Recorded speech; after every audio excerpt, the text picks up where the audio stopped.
Pride and Prejudice, a novel, in 3 volumes, by the author of Sense and Sensibility, Full, E. London, printed for T. Egerton, Military Library, Whitehall, 1813, Chapter 1. It is a truth universally acknowledged that a single man in possession of a good fortune must be in want of a wife. However little known the feelings or views of such a man may be on his first entering a neighbourhood, this truth is so well fixed in the minds of the surrounding families that he is considered as the rightful property of some one or other of their daughters.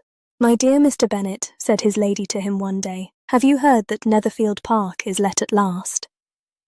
Mr. Bennet replied that he had not.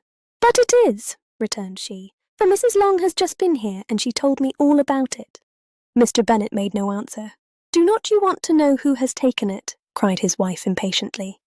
"You want to tell me, and I have no objection to hearing it." This was invitation enough. "Why, my dear, you must know Mrs. Long says that Netherfield is taken by a young man of large fortune from the north of England, that he came down on Monday in a chaise and 4 to see the place, and was so much delighted with it that he agreed with Mr. Morris immediately, that he is to take possession before Michaelmas, and some of his servants are to be in the house by the end of next week." "What is his name?" "Bingley." "Is he married or single?" "Oh, single, my dear, to be sure. A single man of large fortune, 4,000 or 5,000 a year. What a fine thing for our girls." "How so? How can it affect them?" "My dear Mr. Bennet," replied his wife, "how can you be so tiresome? You must know that I am thinking of his marrying one of them." "Is that his design in settling here?" "Design? Nonsense, how can you talk so?" "But it is very likely that he may fall in love with one of them, and therefore you must visit him as soon as he comes." "I see no occasion for that. You and the girls may go, or you may send them by themselves, which perhaps will be still better, for as you are as handsome as any of them, Mr. Bingley might like you the best of the party."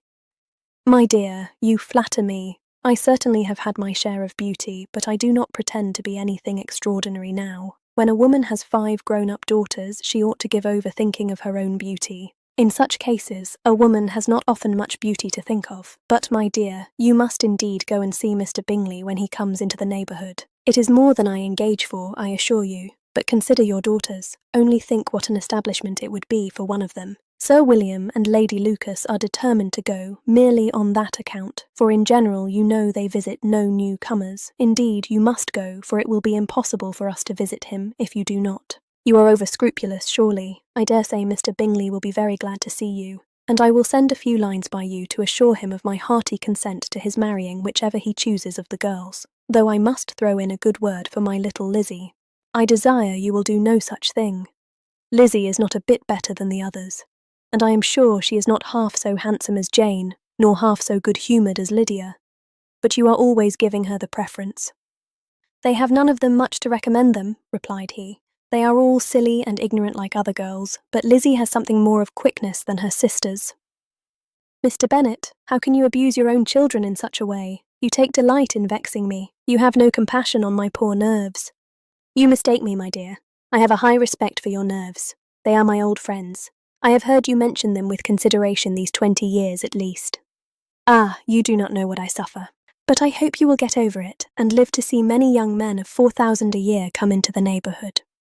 It will be no use to us, if 20 such should come, since you will not visit them. Depend upon it, my dear, that when there are 20, I will visit them all."